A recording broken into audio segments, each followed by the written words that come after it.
AGT Live 24/7। और हमारे देश में अभी संविधान में बताया गया है कि कोई विधानसभा का चुनाव हो तो 5 साल का कार्यकाल रहेगा, लेकिन इस संशोधन के माध्यम से वो तय कर सकते हैं कि किसी विधानसभा का 3 साल का ही कार्यकाल रहेगा या 2 साल का कार्यकाल रहेगा।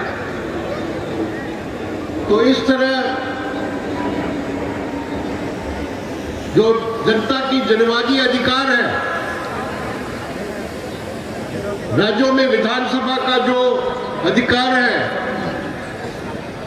इसको वो खत्म करना चाहते हैं। इसलिए भारतीय जनता पार्टी का जो केंद्र में अभी तक 11 साल का शासन रहा है और त्रिपुरा में 7 साल का भी उनका शासन रहा है,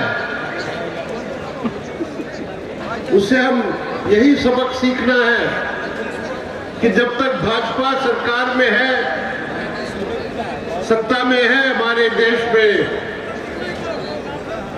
जनतंत्र खतरे में रहेगा।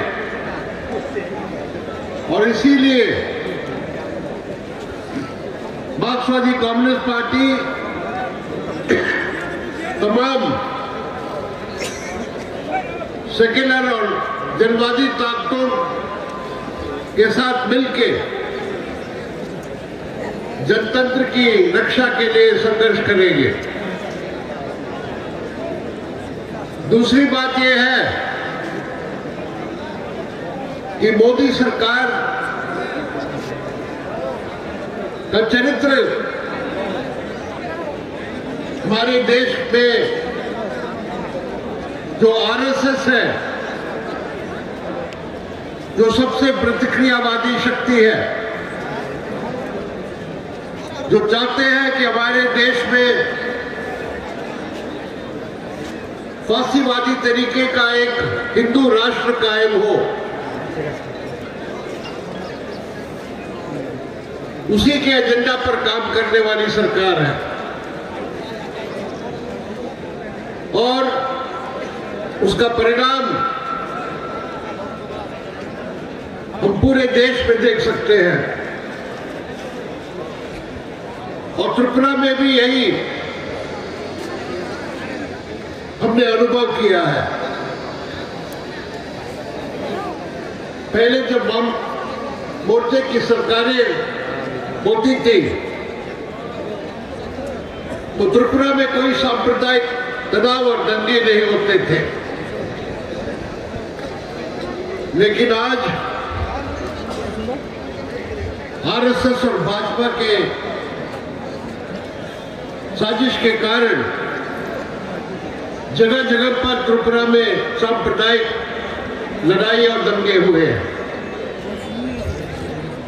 और यही उनका गेम प्लान है। पूरे देश में हिंदू मुस्लिम तनाव बढ़ाना,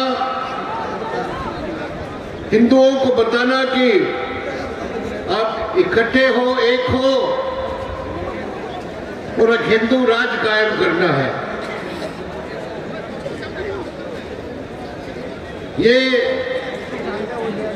हमारे देश के लिए सबसे खतरनाक है। और हमारी पार्टी, वामपंथी पार्टियां सबसे दृढ़तापूर्वक इन सांप्रदायिक ताकतों के खिलाफ लड़ेंगे। और त्रिपुरा में भी, त्रिपुरा का जो गौरव में कम्युनिस्ट आंदोलन का इतिहास है,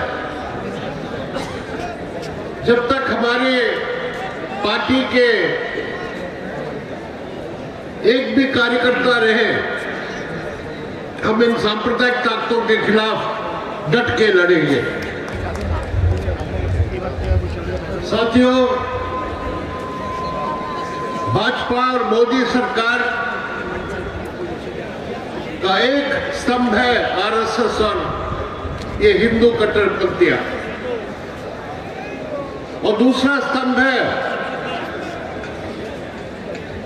हमारे देश के बड़े कॉर्पोरेट्स, हमारे देश के बड़े पूंजीपति।